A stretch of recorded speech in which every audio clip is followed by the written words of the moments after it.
शहर के बीचों बीच एक पुरानी बस्ती थी, जहां लोग एक दूसरे के सुख दुख में साथ खड़े होते थे। वहीं बस्ती में पिछले कुछ महीनों से एक कुख्यात मुजरिम रफीक का डर फैला हुआ था। वो दिन दहाड़े दुकानों के सामान लूट लेता, लड़कियों के साथ छेड़छाड़ करता और बुजुर्गों तक को धमका देता। पुलिस को सब पता था, लेकिन या तो वे डरते थे या चुपचाप रिश्वत खाकर आंखें मूंद लेते थे। एक दिन रफीक ने बस्ती की विधवा शकुंतला के घर घुसकर सोने की चूड़ियां लूट ली। यह देखकर मोहल्ले के लोग इकट्ठा हुए, पर रफीक हंसते हुए बोला, कौन करेगा रोकेगा मुझे, पुलिस मेरी जेब में है। उसकी यह बात सुनकर पब्लिक का खून खौल उठा। उसी रात मोहल्ले के बुजुर्गों ने तय किया, अब और नहीं। अगली सुबह जब रफीक ने फिर बाजार में एक दुकानदार को धमकाया, पब्लिक ने चारों तरफ से उसे घेर लिया। कोई लकड़ी लेकर आया, कोई रस्सी।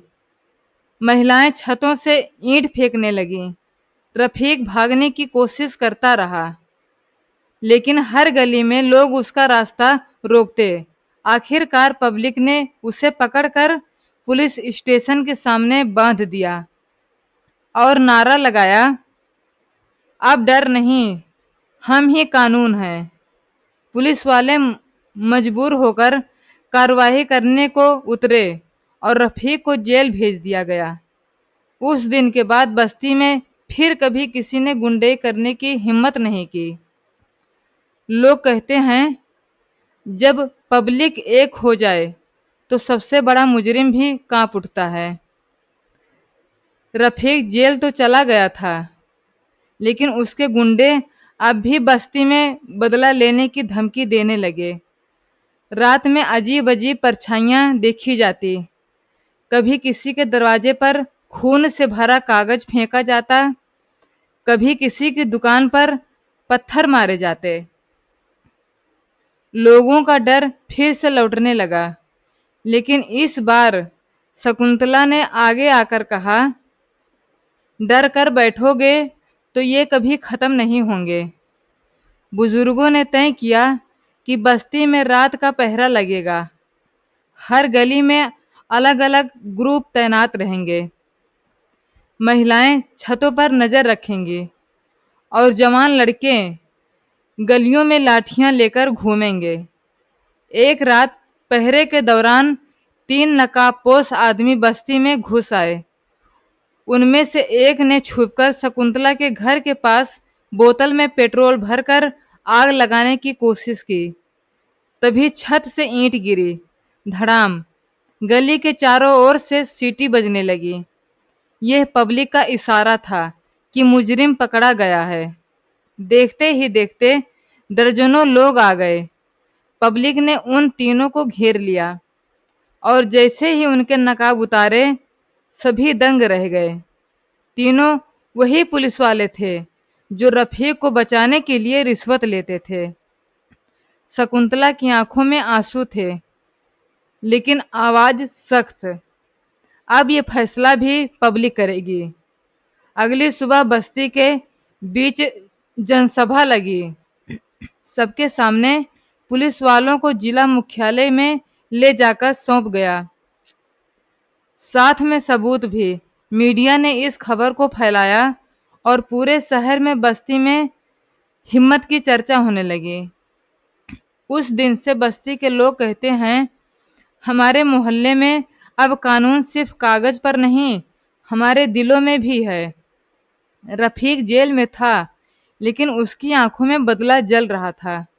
जेल के भीतर से ही उसने अपने गुंडों को संदेश भेजा, मैं जल्द बाहर आ रहा हूँ और इस बार किसी को नहीं छोड़ूंगा। कुछ ही हफ्तों बाद एक सुनवाई में सबूतों की कमी का बहाना बनाकर रफीक को जमानत मिल गई। शहर भर में खबर फैलते ही बस्ती में फिर से बेचैनी छा गई। उस रात बस्ती की गलियों में काले रंग की एक जीप घुसी। जीप से रफीक उतरा। उसके हाथ में पिस्तौल और चेहरे पर वही पुरानी घमंडी मुस्कान थी।